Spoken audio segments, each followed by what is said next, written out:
David, welcome back behind the velvet rope. Let's just get right into it today because we are joined by the one, the only just David. Hello, hello, hello. Welcome. Everyone, get your seats, have some coffee. I am adjusting my computer. We got a lot going on. I have to say, a couple of things are happening. My plan for this week's Patreon has been pushed aside because everyone is talking to me from last week about, BravoCon being delayed. There was such outrage when this happened. And I can't tell you, well, let me take you back. So that's what we're going to talk about today. And then I have some Jersey stuff. I have a message for Marge. Marge had something to say about me this week or last week. Nothing bad. Wish Marge the best. I got some stuff to say about Teresa, and I got some stuff to say about Marge. So we are going to do a little Jersey afterwards. But let me take you back to last week because this is now dating back over a week. So, but I haven't talked about this really yet. So last week, it was announced that BravoCon is going to be, I see on the Instagram, what am I, like 95 years old? I see on Instagram that BravoCon is announced for November 14th and 16th. And I kid you not, because I do 1,000 things at once, I say to myself, okay, pull yourself together, David. You better make a decision because Melissa Rivers and I talked about covering BravoCon together at BravoCon. Her friend Sarah has been asking if I'm going to be involved in BravoCon with her. And I mean, you all know my plan. I'm not going to backtrack on it now. I just wanted to stay home in pajamas and order a couple pizzas and cover BravoCon right here from the comfort of my own home. Although I'm in LA and I was not going to be here in November. Although I could be back here. So I don't know. Melissa Rivers has a way of, I love my Melissa, and we were going to maybe go cover it together. She asked me last year. I had a wedding out of the country, so I didn't know what I was going to do. But when I saw this, I thought, like, my phone's going to ring in 2 seconds and it's going to be Melissa, and I better figure out what the fuck I'm going to do for BravoCon. I know all of you want me there, but, you know, I weigh in on things, you want my opinion, and we don't really need to, there's no news to break. It's all over everywhere the minute it happened. So I was like, I actually think I can cover more of BravoCon if I just sit home and soak up the information, and I can give you my opinion and we can all talk about it. I think if I'm actually there with Melissa running around, we're going to miss things. So I always vote for the stay home in the pajamas and have pizza. But regardless, my phone didn't ring. There was no Melissa Rivers checking in. And I'm like, this is so not like her because she had a great time at BravoCon last year, even though I wasn't there with her. Anyway, the next thing I know is about an hour later, this is a true story.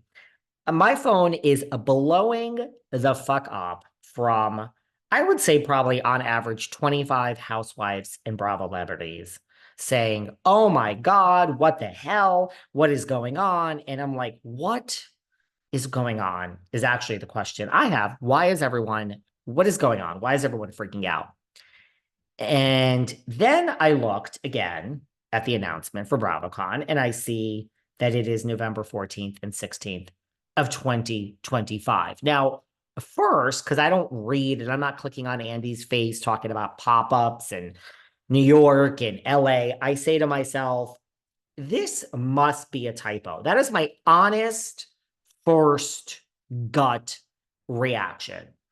But people don't make mistakes. Then I focus and I see Andy talking about, this and that and a pause, and Dorinda's on pause and Monica Garcia's in a cooling off period and all this other bullshit. And look, I go with what I think, and I am here to tell you what I think this means. Which, yeah, I'm going to be honest and give you my opinion on what I think this means, okay?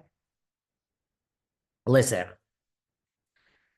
it's not good. My thoughts are not great. And I can't have a lobotomy at this point. I don't want to be doom and gloom. I don't want to be the naysayer. You all run from the hills when, this one talks about this and you don't want to talk about the real life issues and we want our housewives. Like, I got to be honest about what's going on here. Now, I'll give you my opinion. I also want to say that unlike these kiss ass, well, I should say, unlike these insecure podcasters who love to cover my show and never give me fucking credit for anything. Oh, I heard about this somewhere. You heard about it on my show, but you're too insecure to say that. I give credit where credit's due. So I have to say that who they're not always thrilled with me, but I really truly have nothing against them. I think Kelly Dodd is unhinged, but I really have nothing against her. I like her better than most housewives because she's real. I got to give credit where credit's due because I am not insecure. A few months ago, Rick Leventhal said, and I don't listen to Rick and Kelly, but everyone was telling me Rick Leventhal said this, that he heard from a very reliable source that BravoCon was not happening this year. He heard it right after all the lawsuits started. And I was like, okay, Rick, buddy. I mean, that's ridiculous. I see your point, but that's ridiculous. Rick is just pulling this out of nowhere, wants some clicks. And interesting theory, Rick. I often have theories that are wrong. I said Melissa Gorga was 100% being fired this season from Real Housewives of New Jersey. And we have about a season that we're about to watch with Miss Gorga. So that's where we were. Okay. That's where we were. Does everyone hear a ding? Did you just hear a fucking ding? I don't know how we feel about that ding. Should I just close this down so we don't hear that ding again? I'm so sorry, guys. I mean, am I unprofessional or what? I want to stop that ding from you all. So anyway, the point I'm trying to make here is I said like Rick is crazy and that's not true. And Rick was right. So there you go. Now, the reason I said this is because listen, now look, I do think that Bravo put down, I don't know, how much is it to reserve a huge space in Vegas? I'm just making it up. Maybe like 25 grand is what it costs to put down a deposit, which do I think BravoCon 2025 will ever happen? I would say it's not going to happen, but what do I know? When they announced the tale of two RHONYs and they said we are rebooting the entire season 13 of RHONY, which my good friend Ebony K. Williams was on, and they said we're going to have a legacy RHONY and we're going to have a new RHONY. I said we're never going to see this legacy bullshit. I said that's just bullshit to keep everybody happy. So their beloved Ramona Singer that was fired and their beloved Dorinda, that no one's going to lose sleep over this, and we're really going to reboot the whole thing. And we're never going to see this legacy thing. Then we did try to see legacy, and Jill Zarin was given the lowest amount of money, and